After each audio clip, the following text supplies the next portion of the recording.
नमस्कार व्यूअर्स, मैं हूं अमीश देवगन और आप देख रहे हैं इस समय सीएनबीसी आवाज पे टक्कर का आज का एडिशन। टक्कर में आज बात होगी अयोध्या में राम मंदिर की। अयोध्या में भव्य श्री राम मंदिर का उद्घाटन 22 जनवरी को तय हुआ है।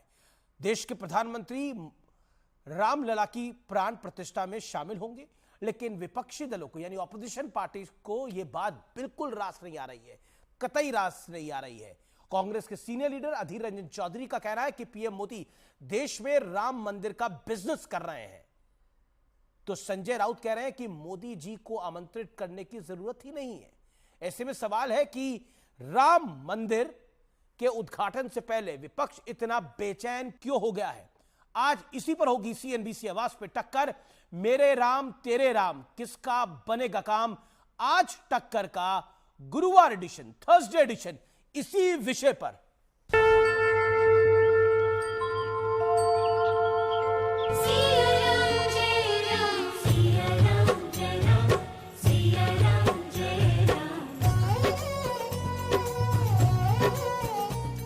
दुनिया के करोड़ों राम भक्त दशकों से जिस शुभ घड़ी का इंतजार कर रहे थे, उसकी तारीख तय हो गई है। मेरे राम आने वाले हैं, श्री राम आने वाले। 22 जनवरी को प्रधानमंत्री मोदी यजमान होंगे, रामलला विराजमान होंगे और पूरे विधि विधान के साथ प्राण प्रतिष्ठा पूरी की जाएगी। हर घर में हुए उजाले हैं, श्री राम आने वाले हैं। लेकिन 22 जनवरी की तारीख का ऐलान होते ही विपक्ष की बेचैनी इतनी बढ़ गई कि शब्दों की मर्यादा भी तार तार कर दी गई।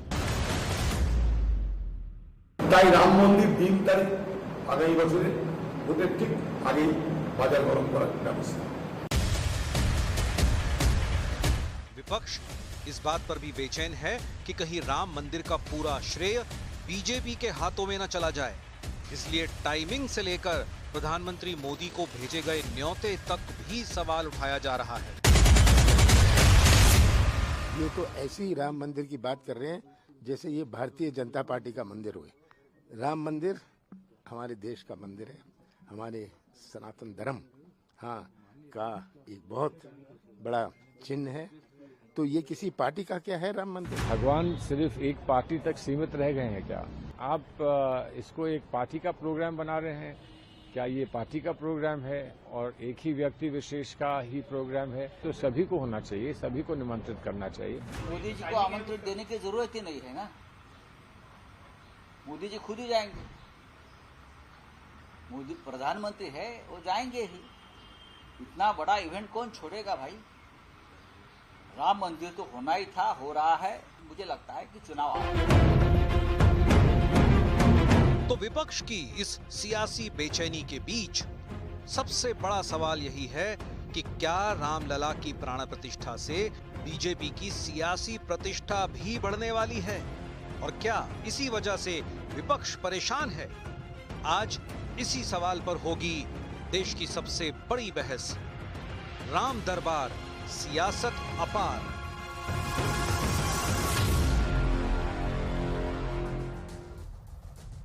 और आइए अब देखते हैं व्यूअर्स सुप्रसिद्ध विश्लेषण, राम नाम से परेशान विपक्ष का विश्लेषण। फैक्ट नंबर 1, प्राण प्रतिष्ठा के साथ ही लोकसभा चुनाव की रणभेरी बच जाएगी।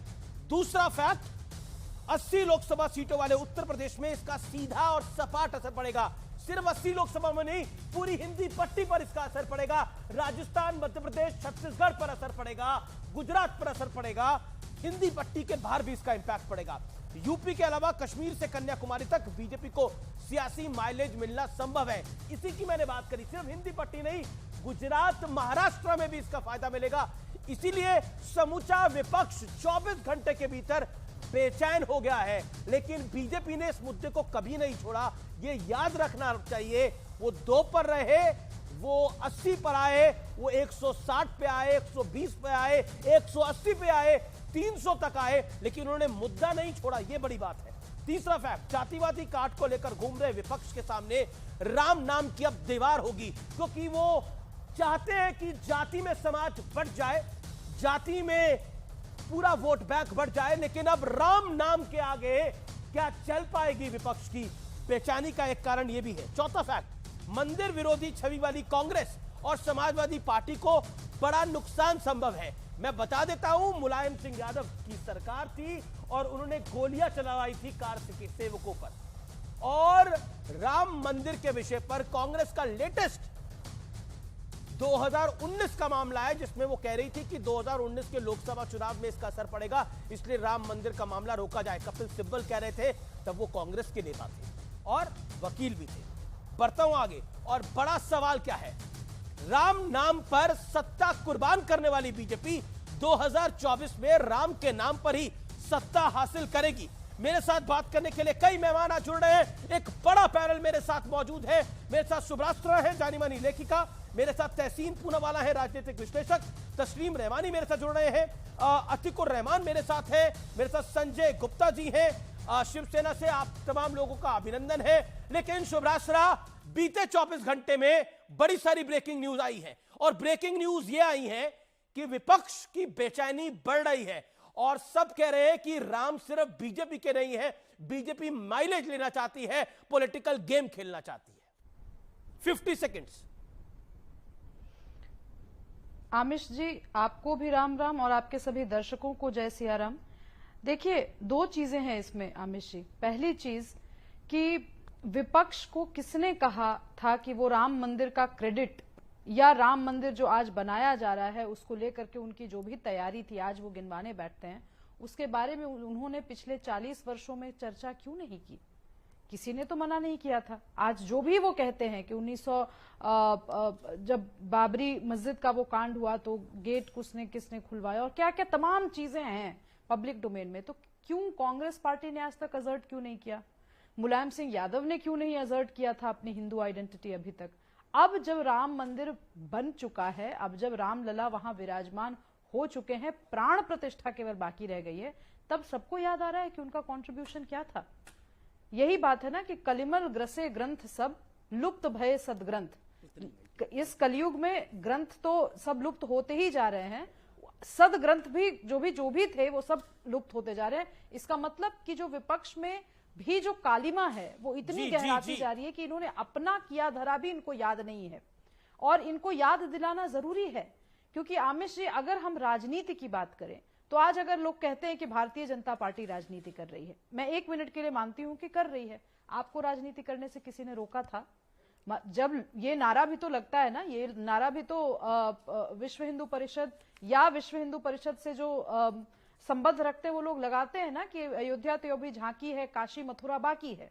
तो आप काशी और मथुरा पे विपक्ष दावेदारी ठोक। ठीक है, जवाब ले लेते हैं। मथुरा में राम जो कृष्ण जन्मभूमि का जो विवाद चल रहा है जनमानस में, उसको लेकर के कांग्रेस पार्टी डीएमके कह दे कि काशी विश्वनाथ जी, काशी विश्वनाथ की जिम्मेवारी एआईएमआईएम उठा ले कि भाई वहां भव्य निर्माण हम ही करवाएंगे मंदिर का। किसी ने मना नहीं किया। जी, मैं रहमानी साहब आपका रुख करता हूं। आज सुबह से समूचा विपक्ष एक बात कह रहा है कि 24 के चुनाव से ऐन पहले बीजेपी एक गेम खेलना चाहती है, जिसके चलते सियासी गेम खेलना चाहती है, जिसकी चलते राम नाम का इस्तेमाल हो रहा है। और यहां तक कहा गया, कमलनाथ ने कहा कि राम सिर्फ भारतीय जनता पार्टी के तो है नहीं। सलमान खुर्शीद ने कहा भगवान सिर्फ एक ही पार्टी तक सीमित रह गए हैं क्या? आप इसे एक पार्टी का कार्यक्रम बना रहे हैं, लेकिन देश के प्रधानमंत्री नरेंद्र मोदी हैं, उनका अधिकार है। देखिए अमीर जी, ये 1989 से लेके 89 में पहली बार भारतीय जनता पार्टी को बहैसियत पॉलिटिकल पार्टी ये बात याद आई थी कि इस देश में एक मर्यादा पुरुषोत्तम रामचंद्र जी भी हैं। 89 से पहले तो इनको कभी भी ये याद नहीं था, और 89 से लेके अब तक 3 गवर्नमेंट्स 16 साल, यानी 1998 से लेके 2004 तक वाजपेयी जी की सरकार 3 दिन 13 दिन और 13 महीने और फिर 5 साल, और अब मोदी जी की दो सरकारें, ये किस नाम पे आई हैं? ये रामचंद्र जी के नाम पर ही तो आई है ना। इसके अलावा और आज भी अगर आप 22 जनवरी को कर रहे हैं इलेक्शन से सिर्फ 2 महीना पहले, सीधा मतलब है कि आपका जो एजेंडा विकास का था, आपका एजेंडा जो इस मुल्क की तरक्की का था, रोजगार का था, 2 करोड़ रोजगार का था, 15 लाख रुपए का था, वो सारे लेकिन एजेंडे रहमानी पे साहब आपको आपने आप लगभग पूरा सवा नहीं कर मिनट पाए, बोला, आपको लेकिन confidence नहीं है। विपक्ष मेरी कह रहा है बात कि नहीं हमें कीजिए। भी जाना है, विपक्ष कह रहा है हमें भी जाना है। अरे भाई मुझे नहीं, विपक्ष को तो डरने की अब कोई जरूरत इसलिए नहीं है। मैं पहले अपनी ये बात पूरी कर दूं कि आप 3 सरकारें बना चुके, आज आपको अपने ही काम पे कॉन्फिडेंस नहीं है और आप कभी आर्मी के लोगों को इन्वॉल्व करना चाहते हैं कि साहब वो हमारे कामों की पब्लिसिटी करें, कभी आप ब्यूरोक्रेट्स को इन्वॉल्व कर रहे हैं, उनको प्रोग्राम बना के दे रहे हैं। नवंबर से लेकर जनवरी तक आप आर्मी के जवानों को, जो कभी नहीं हुआ, आज जवाब ले लेते हैं। पब्लिसिटी के काम में, सरकार की पब्लिसिटी में आप लेना चाहते हैं और जी, उसके जी। बाद फिर आप शुभराष्ट्र चौथी सरकार भी आप राम जी के नाम पे। और देखिए चलिए इसके बाद के सेगमेंट में मैं बात कर लूंगा, फिर एक आमिश और बात जी, कहनी है। आमिश जी, सरकार की तरफ से पक्ष रखने के लिए यहाँ पर कोई भी नहीं है और भारतीय जनता पार्टी के प्रवक्ता भी नहीं है, इसीलिए जो भी बात कहनी होगी वो अपनी अपनी बात कहेंगे। मैं तस्लीम रहमानी जी से बड़ा पॉइंटेड सवाल पूछती हूँ, क्या आप श्री रामचंद्र जी के अस्तित्व में विश्वास रखते हैं? क्या आप काशी विश्वनाथ में जो मंदिर है वहां के शिवलिंग में विश्वास रखते हैं? क्योंकि कुछ दिन पहले जो आपका बयान था उसके हिसाब से तो मुझे नहीं लगता कि कोई सनातनी आपकी किसी भी बात पे भरोसा भी करे। आप आज रोजगार की बात कर रहे हैं, मंदिर को लेकर रोजगार की बात कर रहे हैं। क्या आपको पता है कि अयोध्या में इस भव्य राम मंदिर के निर्माण के बाद जो टूरिज्म की स्थिति बनने वाली है उसको लेकर के ऑलरेडी अयोध्या में कितना विकास हो चुका है? क्या आपके पास इसकी जानकारी है? क्या आपको इसका आइडिया भी है कि वहां का टूरिज्म किस तरीके से पूरी अयोध्या नगरी और उसके आसपास के इलाकों की इकोनॉमी को बना सकता है? आप जिस तरीके से बात कर रहे हैं तस्लीम रहमानी, पहले आप क्लियर कीजिए, क्या आप शिवलिंग को फव्वारा मानते हैं? क्योंकि आपकी अगर आप हिंदू धर्म में अनास्था रखते हैं, अगर आपने क्योंकि आपने किया है अपमान, हमारे भगवान का अपमान आपने पहले कर चुके हैं, नेशनल टेलीविजन पर कर चुके हैं। अगर आप अपने शब्दों को वापस लेते हैं तब तो आपकी कोई भी बात मैं सुनूंगी, हिंदू होने के नाते, सनातनी होने के नाते। लेकिन अगर आपको अपने शब्दों पर बिल्कुल भी मलाल नहीं है तो आपकी किसी भी बात को सनातनी होने के नाते तस्लीम रहमानी का जवाब, हिंदू होने के नाते मैं खारिज करती हूँ। तस्लीम रहमानी का जवाब। तस्लीम रहमानी, विपक्ष को तो किसी ने नहीं रोका था, लेकिन विपक्ष ने तो अटकाया, लटकाया, भटकाया और ये तक कहा कि 2019 में सुनवाई तक नहीं होनी चाहिए क्योंकि इसका पॉलिटिकल इंपैक्ट पड़ेगा। ये बात भी तो सत्य है, सुप्रीम कोर्ट में बोला गया। देखिए सुब्राष्ट्र जी क्या चीज मानती हैं क्या नहीं मानती हैं, इससे मेरा कोई ज्यादा बड़ा सरोकार नहीं है। मैंने आपसे पूछा आप मानते हैं या नहीं? अपनी जगह पर्सनल कमेंट्स कर रही हैं, ये पर्सनल कर रही हैं कमेंट्स, मेरी बात का कोई जवाब देने की बजाय पर्सनल कमेंट कर रही हैं। मैं बात बहुत वाज़ेह करता हूं अमीश, मैं सीधे कहता हूं, मैंने आज तक किसी नेशनल टेलीविजन पे, अखबार में, पब्लिक मीटिंग में कि कहीं भी किसी मौके पे कोई ऐसा शब्द नहीं कहा जिसके लिए मुझे शर्मिंदा होना पड़े, या मुझे कोई मैंने इल्लीगल बात की हो या मैंने कोई ऐसी बात की हो जिससे किसी की आस्था को विषय पर आते हैं। प्रोपेगेंडा करने वाले क्या करते हैं, वो प्रोपेगेंडिस्ट जाने, उससे मेरी सेहत पे भी कोई असर नहीं पड़ता। मैं अपनी आस्था को और दूसरे की आस्था का एहतराम करता हूं। अब आपने जो सवाल मुझसे किया कि रामचंद्र जी में, शिव जी में मेरी क्या आस्था है, मेरी आस्था इसमें है कि मेरे देश के लोगों की अक्सरियत की आस्था क्या है, मैं उस आस्था का एहतराम करता हूं। और मेरी 2018 की 2019 की तकरीरें सुन के देख लीजिए, मौजूद है सब जगह सोशल मीडिया पे। मैंने बहुत वाज़ेह 5 साल पहले भी कहा है कि हम आस्थाओं का एहतराम करते हैं। अगर देश में 100 करोड़ लोग कोई आस्था रखते हैं तो हम उस आस्था का एहतराम करते हैं। और मैं ये चाहता हूं कि जैसे हम आस्था का एहतराम करते हैं, हमारी आस्था का भी एहतराम किया जाए। ये इस देश की ब्यूटी है। बदकिस्मती से हमसे मुतालबा है कि हम आस्था का एहतराम करें, लेकिन हमारी आस्था का एहतराम नहीं किया जाना चाहता। और एक बात मैं यहां ऐड करना चाहता हूं, राजनीति में धर्म का इस्तेमाल इस देश में गैर कानूनी है और इस देश में धर्म हिंदुत्व नहीं है। ये सुप्रीम कोर्ट कह चुका है। राजनीति में धर्म का इस्तेमाल बीजेपी कर रही है। जी क्या बीजेपी सनातन धर्म का इस्तेमाल कर रही है? जब शाही इमाम फतवे देते हैं कि फलानी पार्टी के लिए वोट करिए तो वो गैर कानूनी नहीं होता, लेकिन राम का दरबार सज जाए और चुनावों से पहले राम मुझे बता दें, मंदिर में हिंदुत्व- प्राण हिंदुत्व प्रतिष्ठा हो जो धर्म जाएगी नहीं है, तो वो गैर क्या कानूनी भी उसके हो जाता है। प्रतीक ओके, रामचंद्र जी जवाब सनातन के प्रतीक हैं। आमिश जी, लेट मुझे सुब्रास्ट्रा बताए ना, रिप्लाई। जो लोग आस्था मिस्टर रखते रहमानी, हैं, मिस्टर मर्यादा रहमानी, पुरुषोत्तम में वो होल्ड बताएं योर आमिश जी, कि वो hold your voice Sanatan now. धर्म में मिस्टर आस्था रहमानी, रखते हैं या हिंदुत्व विराम में दीजिए ना आस्था अपनी रखते बात हैं। को। ओके दोनों मिस्टर रहमानी, आमिश जी, मैं सुब्रास्ट्रा 30 सिलसिलेवार सेकंड, तरीके से सुब्रास्ट्रा 30 सेकंड तस्लीम रहमानी के देन द्वारा कहे गए हर एक जवाब पर प्रति उत्तर देना चाहती हूँ जी। इन्होंने कहा मैंने पर्सनल कमेंट किया।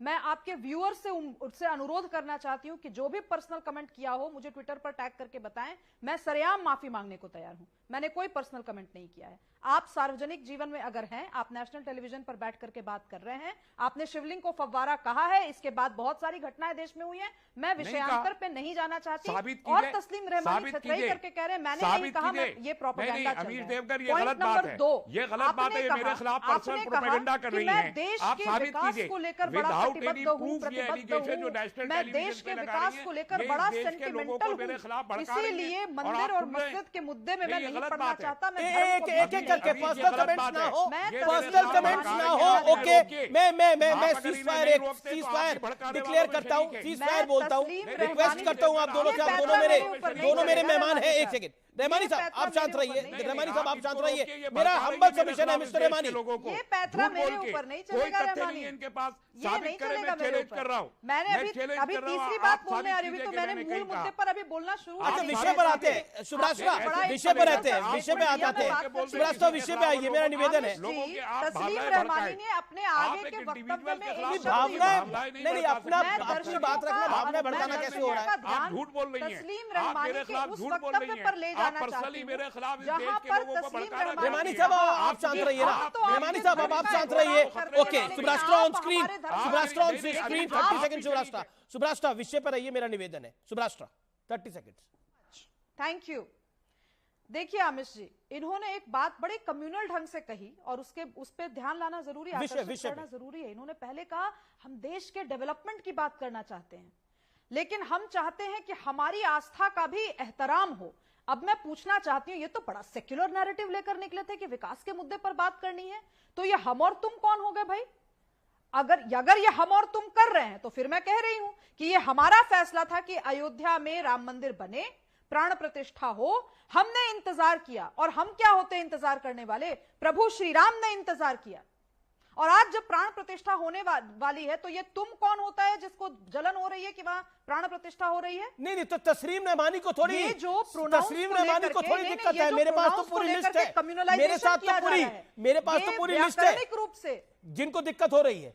ओके तहसील पूनावाला नहीं नामिश जी, मगर अमीश मुझे बहुत सख्त ऐतराज है, रूप से हम तुम अमीश मुझे बहुत सख्त ऐतराज है। आप मेरा फीडर भी डाउन कर रहे हैं और आप सर्विसा को अनड्यूली ज्यादा टाइम दे रहे हैं। नेशनल टेलीविजन पर इस देश के माहौल को भड़काने की कोशिश की है और मैं देश के युवाओं से अपील करती हूं कि आप सुनिए तो सही, आपका फेड। Okay Shubhrastha you made your point, Shubhrastha you made your point. Tasleem Rahmani on screen, Tasleem Rahmani on screen 30 second given to Tasleem Rahmani. आपका फेडर भी अप है, तस्लीम रहमानी रेगुलरली अप है। Make your point only Tasleem Rahmani. देखिए शर्मिष्ठा जी एक लफ्ज भी साबित नहीं कर सकती कि मैंने किसी को भी कोई बुरा कहा है। एक लफ्ज मैं चैलेंज के साथ कह रहा हूं कि ये साबित करें, साबित करें। नहीं हड़बड़ाने की मुझे कोई जरूरत नहीं, हड़बड़ाएंगे वो लोग जो झूठ बोलते हैं। और ये जो भड़का रही हैं आप मुझे इंडिविजुअल के खिलाफ, आप देश के लोगों की भावनाएं भड़का रही हैं सिर्फ अपनी तुच्छ राजनीति के लिए। शर्म आनी चाहिए। आप जैसे लोगों का, आपके पास कोई इशू नहीं है इलेक्शन के लिए सिवाय इसके कि आप कम्युनिटीज को लड़ाए और मुझे सिंबलाइज करके पूरी कम्युनिटी के खिलाफ नफरत पैदा करनी है। किसी ने नहीं बोला, सुब्रास्ट्रा ने किसी के खिलाफ आपको टाइम दे रहे। अमीश देवगन भी भड़का रहे वालों में शरीक है और मुझे इसलिए आप यहाँ पर बुला के बिठाते कि आप दो कम्युनिटीज को अलग अलग करके दिखा सकें। रहमानी आपको किसने कह दिया कि मैं राजनीतिक हूँ? क्या मैंने आपको कभी कहा है कि मैंने इस पार्टी से दावा ठोका है किसी सीट पर? आप क्या मैंने राजनीतिक हो राज्य या ना सभा हो, की लेकिन आकांक्षा आप जाहिर यहाँ की पर है कभी? राजनीति तो कर ही आपको रही हैं। कैसे पता कि मैं आप राजनीति राजनीति तो कर कर रही ही रही हैं। आपको आप कैसे साबित पता? कीजिए। मैं आपने इसी जो पर तू इल्जाम तड़ाक लगाया करती है हूँ, साबित अमित कर जी। सकती है तो इन्हीं सबूत लाइए, बदतमीज लोगों के वरना कारण अमित मैं तू देवगन जो तड़ाक की आपके भाषा साथ प्रयोग या आपको करती हूँ। सपोर्ट कर रहे हैं आप उससे जो कहिए, पैतरा सबूत बाकी दीजिए, प्रवक्ताओं पर यूज सबूत करते हैं दीजिए। तस्लीम रहमान, मेरे ऊपर मत झूठ यूज बोलिए, कीजिएगा। आपको माफी मैं मांगनी बहुत चाहिए। संयत और संतुलित तरीके से आपको बात माफी करती मांगनी हूँ, चाहिए, आपने लेकिन झूठ अपनी बोला। लिमिट मत क्रॉस कीजिए। आपने जिस नेशनल दिन आपने टेलीविजन लिमिट पे क्रॉस झूठ बोला है। की, उस दिन आप मैं अभी चंडी देवगन- अवतार धारण अभी करके बता देवगन दूंगी से आपको कहिए, कि वही क्या साबित होता है कर सही दे। और क्या होता है गलत। आपने नहीं, आपको आप यही बताइए। आपको ये हक किसने दिया कि आप मेरे करियर के ऊपर बात करें? कुछ देर पहले तो आपकी जल रही थी कि जब नहीं, सार्वजनिक आप रूप से झूठ बोल रही हैं। आपने जो आपको वक्तव्य किसने दिए, हक दिया है उस कि पर आप मैंने मेरे अपनी खिलाफ बात यहाँ कही, लोगों को तो आपको भड़काएं, बड़ी दिक्कत हो झूठ गई बोल के कि लोगों मैं को personal भड़काएं? comment दे रही हूं। आपको किसने हक दिया है? तू कौन होता है What बोलने वाला right कि you मेरी have कि क्या आप मेरे आकांक्षा खिलाफ है? लोगों को तू भड़काएंगी? है कौन?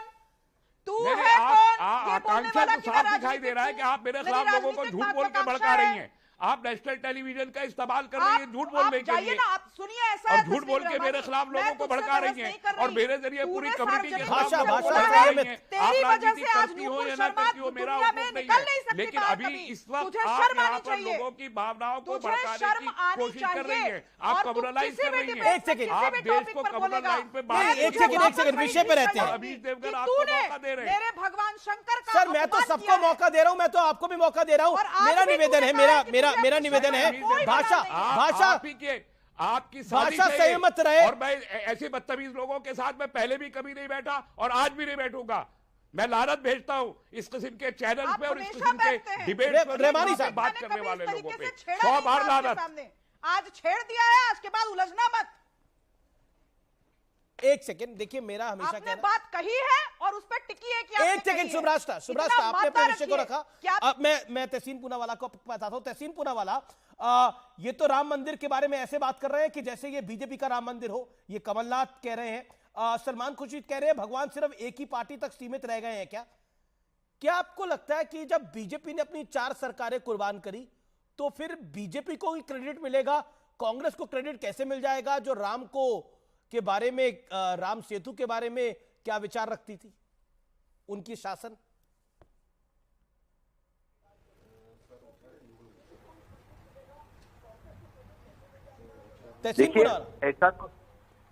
देखिए ऐसा कोई सगा नहीं जिसको भाजपा ने ठगा नहीं, ये मैं अक्सर कहता हूं। और भाजपा सिवाय ठगने के और कुछ नहीं करती है। आपके बहुत वाजिब सवाल है कि भाजपा ने 4 सरकारों को कुर्बान किया, कुछ कुर्बान नहीं किया भाजपा ने। 1992-1993 में राम मंदिर का निर्माण शुरू हो जाता अगर ऑर्डिनेंस पास हो जाता पार्लियामेंट के अंदर। माइनॉरिटी गवर्नमेंट थी कांग्रेस की, नरसिम्हा राव की सरकार ने ऑर्डिनेंस लाया था भव्य राम मंदिर बनाने का। एस.एस. भंडारी भाजपा के उपराष्ट्रपति ने जिन शब्दों का प्रयोग किया, पार्टिजन, पेटी और पर्वर्स, और पार्लियामेंट्री डिबेट पढ़ लेना, वो कहते हैं, भाजपा कहती है पार्लियामेंट के अंदर, राम मंदिर का फैसला कोर्ट करेंगे, पार्लियामेंट नहीं। ये इसको अटकाने का और भटकाने का काम भारतीय झूठा पार्टी ने किया। इसलिए क्या? क्योंकि इसका पॉलिटिकल बेनिफिट लेना चाहते। राम तो हम सभी के भगवान श्री राम, भगवान श्री राम उन बेटियों के, उन रेसलिंग बेटियों के भी है ना जिसका शोषण इनके एमपी ने किया। भगवान श्री राम मणिपुर की हमारी बहनों की भी है ना जिनको नंग परेड कराया गया। भगवान श्री राम उन 8 नेवी अफसर्स के ना जिनको आज कतार ने फांसी की सजा दी, चार्जेस पब्लिक ने किया, भारत सरकार ने कुछ नहीं किया। इन सबके ना भगवान श्री राम, ये भगवान श्री राम के लिए क्या करेंगे? ऐसा कोई सगा नहीं जिनको भाजपा ने ठगा नहीं। आपने शाही इमाम की बात की, बिल्कुल दुरुस्त आपने फरमाया। कौन गया था शाही इमाम के घर पे वोट मांगने के लिए? पूर्व प्रधानमंत्री अटल बिहारी वाजपेयी जी गए थे। फैक्ट चेक करना मुझे अमित जी, क्यों गए थे उनके वहां? नहीं जाना चाहिए था, कांग्रेस कभी उनके दरवाजे नहीं गई। अब मैं आपसे एक और बात करते अपनी बात समाप्त करता हूं। आपने बिल्कुल सही कहा, कांग्रेस के कुछ नेताओं ने ऐसे शब्दों के प्रयोग किए जिससे हिंदू धर्म का अपमान हुआ। मैं बिल्कुल मानता हूं, लेकिन मां दुर्गा के लिए दिलीप घोष ने क्या शब्दों का प्रयोग किया? अमित जी आपके शो में तो अधीर रंजन चौधरी कह रहे हैं कि, एक सेकंड मैं डॉक्टर अजय आलोक के पास जाता हूं। अजय आलोक, अधीर रंजन चौधरी कह रहे हैं कि पीएम मोदी देश में राम मंदिर का बिजनेस कर रहे हैं। देखिए, इस देश में कुछ लोग राम भक्त हैं और कुछ लोग रोम भक्त हैं।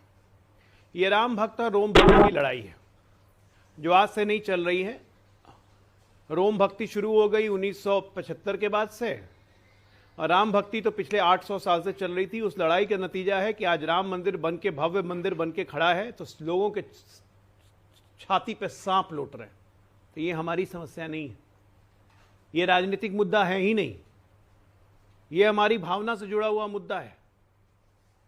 भारतीय जनता पार्टी का और इस देश का हर व्यक्ति, भारतीय जनता पार्टी का हर नेता, हर कार्यकर्ता, हर लीडर राम को अपने दिल में लेके चलता है। और जो भी अंड बंड फालतू बात बोल रहे हैं तहसीन भाई, बिना मतलब का बोल रहे हैं, ये सब मैं जान रहा हूं, ये सब रोम भक्ति के चक्कर में हो रहा है। तो रोम भक्ति करते रहिए, उससे कोई फर्क नहीं पड़ा है। सच्चाई ये है कि 22 जनवरी को राम लल्ला आएंगे और देश में फिर से दिवाली मनेगी।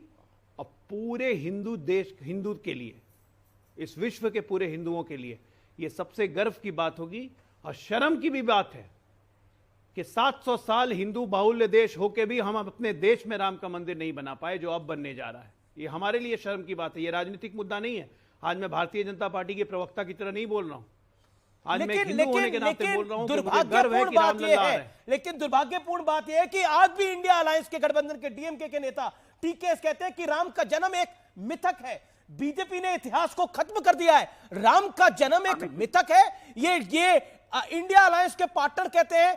क्या आपको लगता नहीं है तहसीन पूनावाला, इंडिया अलायंस को इस मुद्दे को लेकर डीएमके को बाहर का रास्ता दिखाना चाहिए, जेडीयू को बाहर का रास्ता दिखाना चाहिए, जो राम के चरित्र पर सवाल खड़ा करते हैं? समाजवादी पार्टी को बाहर का रास्ता दिखाना चाहती है, रास्ता दिखाना चाहिए। मैं आपके सवाल और अजय भाई के सवाल के उत्तर देता हूं, दोनों साथ में। राम जी मिथिकल है, ऐसे आपने बताया कि इंडिया अलायंस के किसी मिनिस्टर ने कहा। यही बात फ्लोर ऑफ द हाउस पे महेश शर्मा जी ने मां सीता के बारे में कहा। यही बात वर्ड मां सीता के बारे में क्या मोदी जी ने उनको बाहर निकाला? निशा जी ने क्या क्या नहीं कहा राजा दशरथ के बारे में? मोदी जी ने तो जाके उनसे गठबंधन किया। मैं इसीलिए कहता हूं ऐसा कोई सगा नहीं जिसको भाजपा नहीं थका नहीं। ये तो कह रहे हैं रोम भक्ति। राम, भगवान राम पूरे विश्व के, पूरे यूनिवर्स के, पूरे कायनात के रोम के भी है भगवान राम। लेकिन उसी पार्लियामेंट के अंदर रम की तुलना करना, रम की, अमीश देवगन जी आपका खून को लेगा। और अरुण जेटली जी ने बोला नरेश अग्रवाल को जेल के अंदर ठोकना चाहिए। उस नरेश अग्रवाल को इन्होंने दिग्गज नेता बनाया उत्तर प्रदेश का। तो वहां के दिलीप घोष बाबू ने जो मां दुर्गा के बारे में शब्दों का प्रयोग किया, अमीश जी आपके शो में उन शब्दों का प्रयोग क्यों? आपसे अजय आलोक जवाब। एक लास्ट लाइन जी नहीं, बड़ी खबर है, मुझे बड़ी खबर का रुख करना पड़ेगा। निपेंद्र मिश्रा ने एक्सक्लूसिवली बात करी है न्यूज 18 से। उन्होंने बोला कि पिकनिक शो नहीं बनाना है हमें, राम मंदिर से जुड़ी एक बड़ी खबर है। यूपी के सीएम अटेंड करेंगे, यूपी की राज्यपाल अटेंड करेंगी। इसके अलावा कोई किसी भी राजनीतिक पार्टी का नेता इनवाइटेड नहीं है, इंक्लूडिंग बीजेपी। पीएम ने कहा है कि कार्यक्रम को पिकनिक शो नहीं बनाना है हमें। मैं सीधा डॉक्टर अजय आलोक का रुख करता हूं। किसी पार्टी को भी नहीं बुलाया है। कोई कह रहा है उद्धव जी को बुलाना चाहिए था, कोई कहता है राहुल जी को बुलाना चाहिए। क्या कह रहे हैं आप डॉक्टर अजय आलोक? नहीं, तहसीन भाई ठीक कह रहे हैं। वो तहसीन भाई रोम भक्ति क्यों करेंगे? तहसीन भाई भक्ति जब भी करेंगे तो सऊदी में करेंगे, मक्का की भक्ति करेंगे। रोम भक्ति करने की क्या जरूरत है उनको? लेकिन चक्कर है कि राम की पूजा भी तो नहीं कर रहे हैं। राम मंदिर की आस्था दिखाने की जगह 10 इधर उधर की बातें जिसका कोई वजूद नहीं है, जिसका कोई मतलब नहीं है, वही बातें कर रहे हैं। और दूसरी बात कि पिकनिक स्पॉट सही में नहीं है, वो आस्था का स्पॉट है। ऐसी आस्था का स्पॉट है जहां देश के 140 करोड़ भारतवासी दर्शन करने आएंगे, अपनी आस्था का प्रदर्शन करेंगे। और मत भूलिए कि एक वैष्णो देवी से वहां पे कितना टूरिज्म पूरे जम्मू कश्मीर का होता है। और सारे खच्चड़ वाले, घोड़े वाले, सामान उठाने वाले से लेके वहां खिलाने पिलाने वाले सारे मुस्लिम ही हैं। और सबकी आस्था है मां वैष्णो देवी में। उसी तरह राम मंदिर अयोध्या भी जब खुल रहा है तो एक ऐसा रोजगार का अवसर पैदा होगा जिसमें लाखों लोग रोजगार मिलेगा। एक अयोध्या एक इंटरनेशनल स्पॉट बनेगी और वहां टूरिज्म बढ़ेगा, लेकिन वो पिकनिक स्पॉट नहीं होगा, वहां आस्था का टूरिज्म बढ़ेगा। ठीक है, मैं संजय गुप्ता और अतिकुर रहमान का रुख करता हूं। अतिकुर रहमान, क्या आपको लगता है राम आस्था का विषय है लेकिन पॉलिटिकल विषय अब विपक्ष भी इसको बनाना चाह रहा है? विपक्ष कह रहा है कि टाइमिंग के ऊपर सवाल है, एन लोकसभा चुनाव से पहले क्यों? अमीश जी, एक हिस्टोरिकल इवेंट होने जा रहा है और बेशक आपने जो कहा कि ये आस्था का विषय था और जीत आस्था की हुई है, किसी पॉलिटिकल पार्टी की नहीं हुई है। अलबत्ता ये हकीकत है कि जब हम डिटेल में जाएंगे तो इसका पॉलिटिकल माइलेज बीजेपी को मिला है और अब भी उठाना चाह रहे हैं। लेकिन मेरा थोड़ा सा प्रॉब्लम ये है कि क्योंकि ये अब एक क्लोजर की तरह देखना चाहिए कि तमाम हिंदुस्तानियों की आस्था को एक क्लोजर मिला है और सब लोगों ने इसको माना है कि राम का मंदिर हमारे सामने है। तो क्या बीजेपी को क्रेडिट नहीं मिलना चाहिए? करने की कोशिश होती मेरा रही। काउंटर सवाल है, क्या बीजेपी को क्रेडिट नहीं मिलना चाहिए? क्या कांग्रेस को इसका क्रेडिट मिलना चाहिए? क्या समाजवादी पार्टी को मिलना चाहिए जिसने कारसेवकों पे गोली चलवाई? किसी भी राजनीतिक पार्टी को इसका क्रेडिट देना ऐसा ही होगा कि इसके अंदर एक सुहाने मौके के ऊपर आप कील दागने की कोशिश कर रहे हैं और इसको किसी भी तरह से दूषित करने की कोशिश कर रहे हैं। क्योंकि अगर कोई दूषित चीज है इस समाज के अंदर और हमारे भारत के अंदर, तो वो है हमारी सारी पॉलिटिकल पार्टीज, जिन्होंने हमेशा के धर्म का नाजायज फायदा उठा के धर्म की घुट्टी पिला पिलाकर हिंदुस्तानियों को आज इस स्टेज पे लेके आए हैं कि धर्म को राजनीति से अलग करना नामुमकिन हो गया है। जो कि होना चाहिए, कोशिशें जारी होना चाहिए, कोशिशें हमारी जारी हैं। जब तक कि राजनीति को धर्म से अलग नहीं किया जाएगा, हिंदुस्तान तरक्की याफ्ता नहीं हो सकता। अब तरक्की का कोई भी पैमाना जवाब डॉक्टर अजय आलोक, तरक्की की बात होनी चाहिए, तरक्की की बात होनी चाहिए, पॉलिटिकल माइलेज की बात क्यों हो रही है? धर्म और राजनीति को अलग करना ही पड़ेगा। अगर मैं इनकी बातों से सहमत हो जाऊं, सलमान खुर्शीद कह रहे हैं कि राम सिर्फ एक पार्टी के हैं, कमलनाथ कह रहे हैं कि राम सिर्फ एक पार्टी के हैं। क्या सिर्फ राम भारतीय जनता पार्टी के हैं? अगर मैं इनकी बात से, भारतीय जनता पार्टी के ही नहीं, पूरे देश के राम है, पूरे विश्व के राम है। अब उनकी बात से अगर मैं सहमत हो जाऊं और ये मेरी बात से सहमत हो जाए कि धर्म और राजनीति को साथ में नहीं होना चाहिए, तो सऊदी अरब को कहिए इस्लामिक राष्ट्र का दर्जा हटा दे। आप ही की बात मान लेते हैं, धर्म और राजनीति अलग हैं। तो 57 मुस्लिम राष्ट्र जो हैं, जो अपने आप को इस्लामिक नेशन कहते हैं, उनको कहिए जवाब अतिक रहमान जवाब। हम तो फिर sharp reply 10 second Atiq Rahman. Yes, बहुत इंपॉर्टेंट क्वेश्चन है अमीश जी। इसीलिए मैं अभी कहता हूं कि यूनाइटेड नेशंस को ये तमाम के तमाम जितने इस्लामिक स्टेट्स हैं, ये सबको यूएन से बाहर फेंक दें, क्योंकि यूएन का मूल मुद्दा जो है वो डेमोक्रेसी पे आधारित है और ये डेमोक्रेसीज नहीं है। ये अगर अपने आप को इस्लामिक नेशन कह रही हैं, तो यूएन की मेंबर कैसे हैं? और सबसे पहले प्रधानमंत्री और टक्कर में वक्त है बड़ी खबर का और ब्रेकिंग स्टोरी का। कांग्रेस नेता का बहुत बड़ा विवादित बयान आया है राम मंदिर को लेकर, बेहद विवादित बयान आया है राम मंदिर को लेकर। बीजेपी कर रही है राम का इस्तेमाल, यह कहा है फायदे के लिए राम को बेच रहे हैं। बड़ा विवादित बयान है, वोट के लिए राम का नाम इस्तेमाल कर रहे हैं, राम को बेच रहे हैं। उदित राज का बेहद विवादित बयान है। मैं सीधा डॉक्टर अजय आलोक का रुख करता हूं। मेरे साथ डॉक्टर अजय आलोक हैं, मेरे साथ आज की इस चर्चा में संजय गुप्ता हैं शिवसेना से। डॉक्टर अजय आलोक 30 सेकेंड आपका रिएक्शन इस विषय के ऊपर। मैजिक वॉल पे दिखाइए डॉक्टर अजय आलोक को 30 सेकेंड उदित राज की स्टेटमेंट पर। क्या बेच रहे हैं राम को? उदित राज जैसे नास्तिक और बेगैरत आदमी के बात पे कोई कमेंट देने की जरूरत नहीं है। लेकिन हाँ, एक वार्निंग कांग्रेस के सीनियर लीडर हैं, पे अमर्यादित टिप्पणी मत कीजिए। राम के नाम पे अमर्यादित टिप्पणी मत कीजिए, इसका अंजाम बहुत खराब होता है। शिवसेना में आदमी हो ना, जब दिल में भगवान हो और आस्था अपने दिमाग में भी हो, तो बेचने की उसको कल्पना सिर्फ एक शैतान ही करता है, इंसान नहीं करते हैं। हम सब लोग इंसान हैं, शैतान कौन है ये प्रवृत्ति से पता चलता है। राम, मैंने पहले ही कहा, हमारे लिए पॉलिटिकल मुद्दा नहीं है। सरकारें आएंगी जाएंगी, राम रहेंगे, हम रहेंगे नहीं रहेंगे कोई फर्क नहीं पड़ता है। आज से 100 साल के बाद जब भी हिंदू रहेगा तो राम रहेंगे। उस राम को बेचने की कल्पना एक जानवर, एक इंसान, पशु ही कर सकता है और कोई नहीं करेगा। कांग्रेस पार्टी अपने इसी चरित्र के कारण उसका पतन होते जा रहा है। संजय गुप्ता अलायंस पार्टनर है आप लोगों के, राम को लेकर कितना बड़ा विवादित बयान दिया है कांग्रेस के नेता ने। देखिए सबसे पहले तो मैं जिस तरह से 500 साल बाद आज जनवरी में प्रभु श्री राम के मंदिर का उद्घाटन होने वाला है, इसके लिए मैं ये कहूंगा कि जय श्री राम।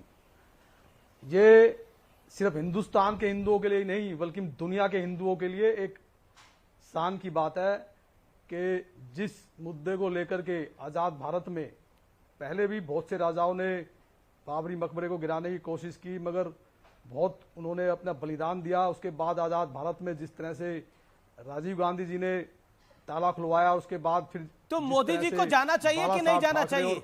लाल कृष्ण आडवाणी जी ने, देखिए मोदी जी को तो जाना ही चाहिए, लेकिन हम देख रहे हैं कि किस तरह से आज इंसान अपने पुराने साथियों को भूल जाता है और आगे बढ़ता है। क्या ठाकरे परिवार को आज बीजेपी को अपने साथ नहीं रखना चाहिए?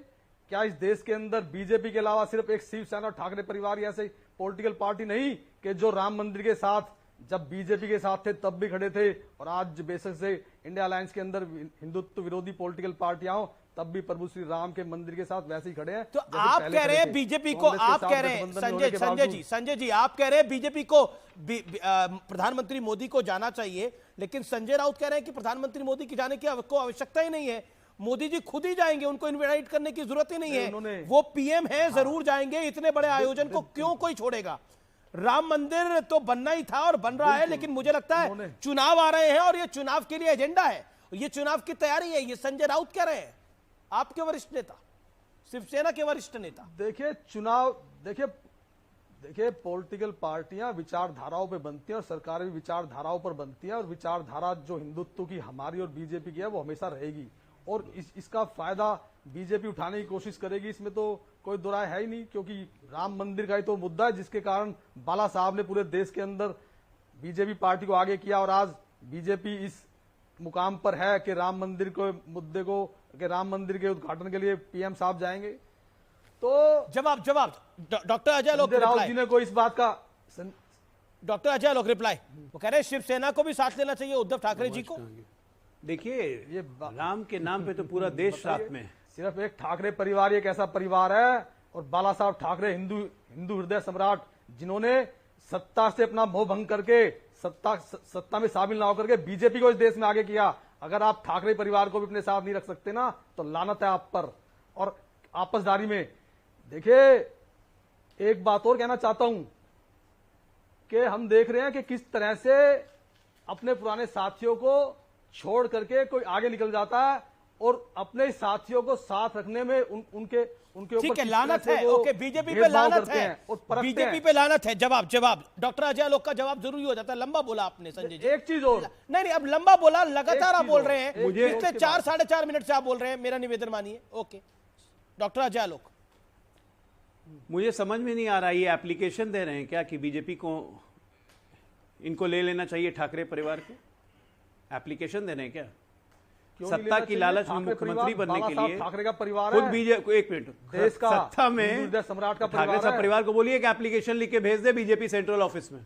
पुराने संबंधों ठाकरे को बोलिए कि एप्लीकेशन लिख के भेजे बीजेपी सेंट्रल ऑफिस में, विचार होगा। कितना एप्लीकेशन देंगे हम देंगे एप्लीकेशन बनने के लिए, हमारे पीठ में खंजर भोग के एक एप्लीकेशन मिनिस्टर बनने के लिए हमारे पीठ में खंजर भोग के अपने हिंदू विरोधी शक्तियों के साथ, जो भी आप कह रहे हैं कि हम हिंदू विरोधी शक्तियों के साथ हिंदू और राम मंदिर का समर्थन करके खड़े हैं, पॉलिटिकल पार्टी जो हिंदुत्व विरोधी ना हो। अभी आपने कहा है खुद ही कि हम हिंदू विरोधियों के साथ खड़े हैं, राम मंदिर का समर्थन करके। मैं जो लोग देखिए अमित जी, मैं बीच में नहीं बोलता हूं, इनके गठबंधन में कितनी पॉलिटिकल पार्टी, पहले तो ये मैं साफ ये कह रहा हूं, इनको चुप करवाइएगा जरा। अच्छा एक एक करके ना संजय जी, आप भी अपनी टर्न पे बोलिए ना। ओके अजय आलोक आप साथ रहिए 20 सेकंड। संजय गुप्ता 20 सेकंड बोलिए, क्या कह रहे हैं आप एप्लीकेशन भेजने को तैयार है संजय गुप्ता? हिंदुत्व के ना एप्लीकेशन ठाकरे परिवार देगा, कितना परखेंगे आप हमको हिंदुत्व पर? किसी शायर ने कहा है कि परखना मत कभी किसी अपने को, परखना मत, परखने में कोई अपना नहीं रहता, और क्योंकि किसी भी आईने में देर तक चेहरा नहीं रहता। आपसदारी, दोस्ती, प्यार मोहब्बत एक खुशबू की तरह है जो हमेशा साथ चलती है, कोई तन्हा कितना ही क्यों ना हो कभी तन्हा नहीं रहता। तो ठाकरे परिवार तो चाहे वो वीर सावरकर जी का मुद्दा हो, चाहे गलवान घाटी का मुद्दा हो, चाहे वो, ठीक है जवाब ले लेते हैं, जवाब ले लेते हैं। Audio down Sanjay Gupta, you made your point. Sanjay Gupta आपने अपनी बात को रखा। डॉक्टर अजय लोक 10 सेकंड्स। मुझे लगता है कि इनके सारी बातों में विरोधाभास है। ये कह रहे हैं कि ठाकरे परिवार को साथ नहीं लेते हैं, छोड़ दिया, ले लीजिए, साथ ले लीजिए, साथ ले लीजिए, तो एप्लीकेशन भेजिए, ले लेंगे। दूसरी बात ये कहे कि हम लोग हिंदू विरोधी शक्तियों के साथ खड़े हैं, तो जानते बूझते कि जिनके साथ आप हैं वो हिंदू विरोधी हैं, तो आप वहां हैं क्यों साहब? यही बाला साहब ठाकरे की आइडियोलॉजी थी, इसी का सम्मान आप कर रहे थे। संतों का हत्या करने वालों के साथ आप खड़े रहेंगे, आप कहेंगे कि हम हिंदूवादी शक्ति हैं। अरे बाला साहब ठाकरे की आत्मा रोती होगी आप जैसे लोगों को देख के। सिखाया था और कांग्रेस को सिखा रहे हैं। बाला साहब की आत्मा रोती होगी कि कैसा पुत्र हो गया। ठीक है, बार बार सवाल उठ रहा है बीजेपी को क्रेडिट क्यों जाता है, बीजेपी को क्रेडिट क्यों मिलना चाहिए। कमलनाथ ये बात कह रहे हैं, सलमान खुर्शीद कह रहे हैं, संजय राउत कह रहे हैं। अमित जी, आप भी मुझसे पॉलिटिकल सवाल पूछ लेते हैं। अब कहीं कल कांग्रेस वाले ना कहने लगे कि मैं कांग्रेस के खिलाफ जनता को भड़का रही हूं। रहमानी साहब सुना मैंने डिबेट छोड़कर चले गए, उनको लग रहा है कि मैंने जनता को भड़काया है। भाई मैं ऑन रिकॉर्ड ये बात कह रही हूं कि मेरा मकसद सिर्फ विषय को रखना है। जो बातें सार्वजनिक डोमेन में उपलब्ध हैं, जो वीडियो सार्वजनिक डोमेन में उपलब्ध है, उस पर मैंने बहुत ही खरी प्रतिक्रिया दी है। ठीक है, आपने क्लैरिफाई कर दिया कि आपका मकसद जनता को भड़काना नहीं है। आपने ये क्लैरिफाई कर दिया कि आपका मतलब मकसद जनता को भड़काना नहीं है। लेकिन मेरे सवाल का जवाब 30 सेकंड। किस बात के खिलाफ भड़काऊंगी अमित जी, किस बात के खिलाफ भड़काऊंगी? नहीं, मेरे सवाल का जवाब। जो बयान दिया उसकी वजह से आज उमेश कोल्हे, उसकी वजह से आज उमेश कोल्हे जिंदा नहीं है, उसकी वजह से कन्हैयालाल की मौत हो चुकी है, मर्डर कर दिया गया उस आदमी का। तो किसने किसको भड़काया ये एक बड़ा लंबा विषय है। इस पे कोर्ट ऑलरेडी बात, मुझे लगता है नुपुर शर्मा जो केस लड़ रही है उस पे ऑलरेडी ये बात चल रही है। मैं ये ऑन रिकॉर्ड क्लियर कर रही हूं कि तस्लीम रहमानी के खिलाफ मैंने किसी को नहीं भड़काया है। तस्लीम रहमानी अपने कर्मों की सजा खुद भुगत रहे हैं कि आज उनको इतना सहमे से डरे हुए बैठे हैं कि उनके सार्वजनिक बयानों को लेकर के अगर कोई कुछ कह देता है तो उनको लगता है लोग भड़क जाएंगे। क्यों भाई, आपने कुछ गलत बोला है क्या? नहीं बोला है तो आप आकर रिपीट कर दीजिए ना कि भाई ऑन कैमरा मैंने ये 4 बातें बोली थी। मुझे शिवलिंग को लेकर जो मैंने टिप्पणी की थी ये मेरा वक्तव्य है, कह दे आकर के वो क्लैरिफिकेशन वो दे ना। तहसीनपुरा वाला क्रेडिट अगर बीजेपी को नहीं मिलेगा तो किसको मिलेगा? क्या आपको लगता है कि बीजेपी को क्रेडिट नहीं मिलेगा? क्रेडिट लेने की कोशिश करेंगे। जैसे मैंने कहा, ये सबसे बड़ा ठगने वाली पार्टी है, इन्होंने कुछ किया नहीं राम मंदिर के लिए। वक्त एक अंतराल का है, ब्रेक के लिए रुकेंगे टक्कर के थर्सडे एडिशन में। की टक्कर में अब वक्त है सत्य और तथ्य का, और सत्य और तथ्य में एक सांसद का और एक बिजनेसमैन का क्या डीलिंग हुई उस पर बहुत बड़ा खुलासा मैं करने जा रहा हूं। और आइए देखते हैं सत्य और तथ्य। एक सांसद जिस पर पैसे लेकर संसद में सवाल पूछने का बेहद गंभीर आरोप लग गया है। यह आरोप भी लगा है कि उन्होंने संसद का लॉगिन क्रेडेंशियल तक शेयर कर लिया, वो भी विदेश में। लेकिन एक कहावत है कि दूसरों के लिए गड्ढा खोदने वाला कई बार खुद ही उसमें गिर जाता है। इसे आप ऐसे भी कह सकते हैं कि बुरी नीयत से किए गए काम का नतीजा अंत में बुरा ही निकलता है। सियासत में यह कहावतें भले ही एक टाइम टेकिंग रिजल्ट की तरह हो, लेकिन सच को झूठ के पर्दे में चाहे लाख छुपाओ मगर एक दिन वो बाहर आ जाता है सब कुछ चीर कर। और जब आता है तो इंसान आरोपों के घेरे और सवालों के कटघरे में होता है। कुछ ऐसा ही हुआ है टीएमसी की फायर ब्रांड दिखने वाली member of parliament Mahua Moitra के साथ, जिन पर बहुत गंभीर आरोप है कि उन्होंने प्रधानमंत्री नरेंद्र मोदी को निशाना बनाने के लिए और पॉलिटिकल प्रॉफिट के चक्कर में दुनिया के सबसे बड़े लोकतंत्र के सबसे बड़े मंदिर में पैसे लेकर सवाल पूछे। आरोप है कि कारोबारी दर्शन हीरानंदानी से पैसे लिए, यहां तक कि हीरानंदानी को अपने संसद के लॉगिन क्रेडेंशियल तक दिए विदेश में। और आरोप है कि इसका इस्तेमाल देश ही नहीं बल्कि विदेशी जमीन पर एक बार नहीं कई बार किया गया। यानी सीधे सीधे नेशनल सिक्योरिटी से जुड़ा यह मामला है। नेशनल सिक्योरिटी के साथ महुआ मोइत्रा ने क्या कॉम्प्रोमाइज किया है? महुआ मोइत्रा को सवालों का सामना करने के लिए बुलाया गया है। कैश फॉर क्वेरी केस में महुआ मोइत्रा को संसद की एथिक्स कमेटी ने सम्मन भेजा है। उन्हें 31 अक्टूबर को सुबह 11 बजे पेश होना होगा। आज एथिक्स कमेटी की पहली बैठक हुई है जिसमें इस मामले की शिकायत करने वाले बीजेपी सांसद निशिकांत दुबे और अहम गवाह वकील जय अनंत ने अपने बयान दर्ज करवा दिए हैं। कमेटी के सामने निशिकांत दुबे ने कुछ सबूत पेश किए हैं, साथ ही सभी सवालों के जवाब भी दिए हैं। इस दौरान कमेटी ने यह भी पूछा है कि निशिकांत ने क्या पर्सनल नाराजगी की वजह से महुआ पर आरोप लगाए। तो जवाब में निशिकांत दुबे ने कहा कि इस मुद्दे पर उन्हें कोर्ट से क्लीन चिट मिल चुकी है। इस बीच एथिक्स कमेटी ने दर्शन हीरानंदानी, महुआ मोइत्रा और वकील जय आनंद के बीच हुई बातचीत का पता लगाने के लिए इनकम टैक्स और गृह मंत्रालय को चिट्ठी लिख डाली है ताकि इस पूरे मामले की जानकारी मिल सके। दरअसल BJP member of parliament Nishikant Dubey ने लोकसभा अध्यक्ष ओम बिरला को एक पत्र लिखकर आरोप लगाए थे कि महुआ मोइत्रा ने हाल ही में संसद में 61 सवाल पूछे, उसमें से 50 सवाल अदानी ग्रुप पर फोकस थे ताकि अदानी के बहाने प्रधानमंत्री मोदी की छवि बिगाड़ी जा सके और अदानी की भी छवि बिगाड़ी जा सके। आरोप था कि महुआ मोइत्रा ने दर्शन हीरानंदानी के कारोबारी हितों को ध्यान में रखते हुए सवाल पूछकर आपराधिक साजिश रची। निशिकांत दुबे ने वकील जय आनंद के पत्र का हवाला दिया और दावा किया था कि उनके पास मजबूत सबूत है कि महुआ और हीरानंदानी के बीच पैसों का लेन देन हुआ है, गिफ्ट का आदान प्रदान हुआ है। इस मामले में कारोबारी दर्शन हीरानंदानी के कबूलनामे वाली चिट्ठी भी सामने आ चुकी है, जो किसी फिल्मी कहानी से कम नहीं है व्यूअर्स। चिट्ठी में उन्होंने महुआ मोइत्रा पर लगे आरोपों को सही बताया है, साथ ही कबूल किया था कि पीएम मोदी को निशाना बनाने के लिए अदानी को टारगेट किया गया। दर्शन हीरानंदानी ने यह भी बताया कि महुआ मोइत्रा एक्सपेंसिव गिफ्ट की काफी शौकीन है, यानी महंगे गिफ्ट की, इसलिए दर्शन हीरानंदानी उन्हें महंगे महंगे गिफ्ट दिया करते थे। यानी सोचिए, एक लुई विटॉन के बैग के चक्कर में, एक एक्सपेंसिव ब्रांड है, हमें आपको नहीं पता होगा, एक एक्सपेंसिव ब्रांड है, उसके बैग के चक्कर में भारत की security, national security Mahua Moitra में ने दांव पर लगा दी। ये सवाल है। फिलहाल सीएनबीसी आवाज के टक्कर में इतना ही। उम्मीद है आज का कार्यक्रम आपको जरूर पसंद आया होगा। नमस्कार।